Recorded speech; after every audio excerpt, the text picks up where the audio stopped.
Salut l'équipe, quel serait l'effectif idéal pour le Paris Saint-Germain pour la prochaine saison, la 2020-2021? On sait qu'il va y avoir des départs et des arrivées, on va voir ça aujourd'hui, alors accrochez-vous bien parce qu'on est reparti pour une nouvelle vidéo. La Rousseau t'a donné son plan de carrière.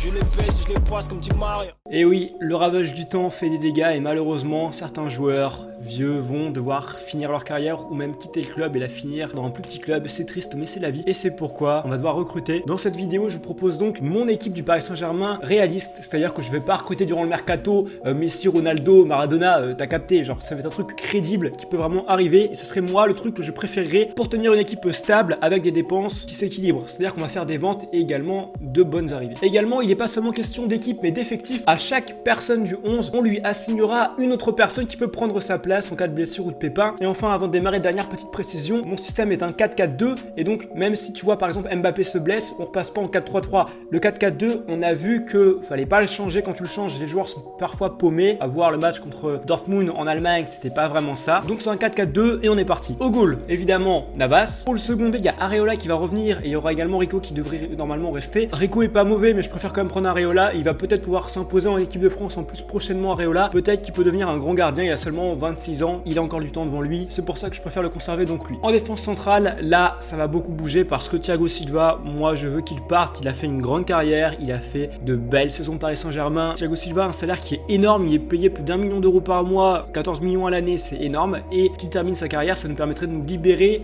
de pas mal d'argent à payer. C'est pourquoi pour le remplacer, moi j'en ai fait une vidéo, je vois Varane. Pour moi, c'est pas forcément le meilleur défenseur central du monde actuellement, mais c'est quand même une valeur sûre. Il a un palmarès, il a un mental de vainqueur, il a gagné plein de choses en Espagne, il peut nous pousser vers le haut et en plus, comme je l'ai dit, il est pas ultra cher, on peut l'avoir pour 80 millions d'euros. À ses côtés en titulaire, bien évidemment Marquinhos qui jouera en défense centrale et non au milieu de terrain évidemment. Et du coup les deux autres défenseurs pour les suppléer en cas de blessure, et bien je vois Kouassi qui fait une bonne saison, qui actuellement vaut 12 millions d'euros et qui est courtisé par le RB Leipzig. Il faudrait le garder parce qu'on peut lui proposer un salaire pas énorme vu qu'il est assez jeune et en plus il fait clairement le taf sur le terrain. C'est un mec qui pour moi peut vraiment s'imposer au Paris Saint-Germain. Il est bon, il est doué, il est jeune, il est mature, il est surdoué qu'on le dise. Et à ses côtés, Kimpembe on le connaît, valeur sûre également, il est en train de refaire une bonne saison. La dernière saison là auparavant était médiocre, mais là il est en train de revenir à 100% et ça fait plaisir à voir. Sur le côté droit, moi je veux qu'on recrute Youssef Attal. Je n'en parle pas plus parce que j'en ferai une vidéo dédiée très prochainement, mais pour moi c'est le mec qui, niveau rapport qualité-prix, est idéal pour le Paris Saint-Germain. Et pour le suppléer, eh bien je vois Dagba parce que je pense que Meunier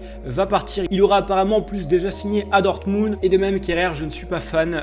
Pour moi la bourde qu'il a faite contre Manchester United, ça l'a détruit et depuis il n'est pas mauvais mais il n'est pas incroyable non plus. Donc je préférais Dagba qui est jeune, qui a encore beaucoup à apprendre et qui montre un bon potentiel pour le moment. À gauche, évidemment en titulaire Bernat et Diallo parce que Diallo est pas forcément mauvais, il est pas non plus incroyable, mais c'est ce qu'il nous faut en secondaire. Et Bernat en titulaire, on le sait, une dinguerie, rien à dire. Le milieu de terrain, pareil, ça va être assez compliqué. Déjà en titulaire, moi je vois Verratti et pour le suppléer, je vois Paredes. Et les deux joueurs sont vraiment d'un bon niveau, qu'on le dise. Il n'y en a pas un qui est énormément au-dessus de l'autre. Pour moi, les deux ont un grand potentiel. C'est deux profils qui se ressemblent, mais qui sont à la fois différents. Verratti est peut-être moins agressif qu'un Paredes. Et le profil de Paredes, dans certains matchs où il donne des coups volontairement en scred, c'est clairement pas mal. Donc pour moi, c'est deux joueurs qui peuvent se compléter, mais je pense pas qu'ils puissent trop jouer ensemble. Ça me paraît assez compliqué. Dans un milieu à 3, pourquoi pas, mais à 2, pour moi, c'est pas assez physique. C'est pourquoi à côté d'eux, pour imposer du physique, moi, je veux qu'on recrute Pogba. J'ai fait plein de vidéos sur plein de milieux de terrain. J'en ai pas fait sur Pogba parce qu'il y a, comment il s'appelle, Talk Mal Football qu'on a fait une qui était parfaite, idéale, c'est ce que je voulais dire. Pogba, pour moi, les mecs, c'est solide. On peut l'avoir pour 80-90 millions d'euros si on négocie bien. À Manchester United, il est sur le point mort, il est blessé depuis pratiquement, 8 mois. Il y a également la Juve qu'il veut, mais clairement, Pogba, il est grand, il est physique, il peut te foutre des têtes, il est athlétique, tout le match, il peut te courir des kilomètres et des kilomètres. C'est ce qui vraiment nous manque quand t'as un Verratti qui, au bout de 70 minutes, on dirait qu'il a baisé pendant une journée entière et qu'il a plus d'énergie. Enfin, c'est abusé. Au moins, avec un Pogba à ses côtés, Pogba, il va couvrir toute la zone et avec Pogba, voilà, ça rigole pas. Et pour le suppléer, bien évidemment, un autre milieu de qualité, Idrissa Gueye. Idrissa Gueye qui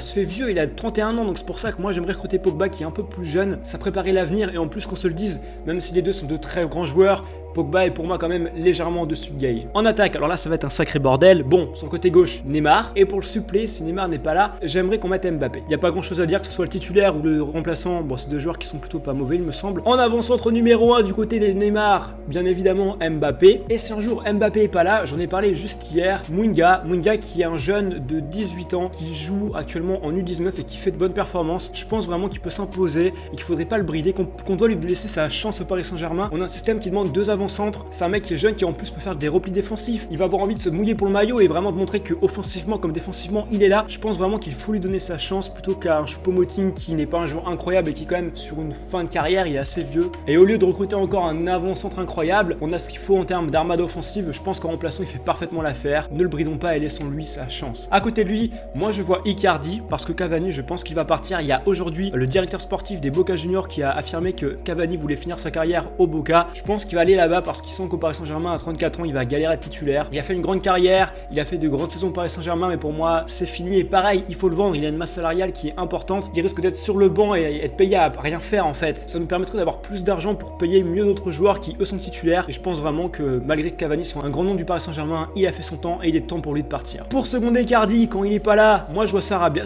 qui peut très bien jouer avant-centre et les quelques fois où il a joué avant-centre, il était pas mauvais. Sarabia est complet, il peut jouer un peu partout. Et Sarabia serait également le remplaçant de Di Maria en ailier droit parce que Di Maria, je le vois évidemment titulaire à droite. Di Maria, ça sent également un petit peu la fin, mais encore pour 2-3 saisons, je pense qu'il a encore beaucoup de jus. Di Maria, il est quand même bien athlétique, quand il accélère, ça rigole pas. Il en a encore sous la pédale. Et bien évidemment, comme je l'ai dit pour le seconder, Sarabia qui remplit parfaitement ses rôles où tu vois en guerrier, il vient combler quand il y a des petits trous. Et en entraîneur, moi je vois Pep Guardiola. Voilà, c'est dit. J'aimerais que Tourelle parte. Je vois bien Pep Guardiola venir au Paris Saint-Germain et tout casser. Mais bon, ça va être compliqué. Il est à City et apparemment il a pas l'air d'en bouger. On verra. Voilà donc pour cette vidéo. Dites-moi ce que vous en pensez. Est-ce que vous êtes d'accord ou pas? Dites-moi ce que vous auriez fait à ma place. Quel serait votre 11 idéal? Quelle serait votre équipe et votre effectif idéal? Merci de regarder ma vidéo. Abonnez-vous, lâchez un like. C'est important. Crevez pas. Salut.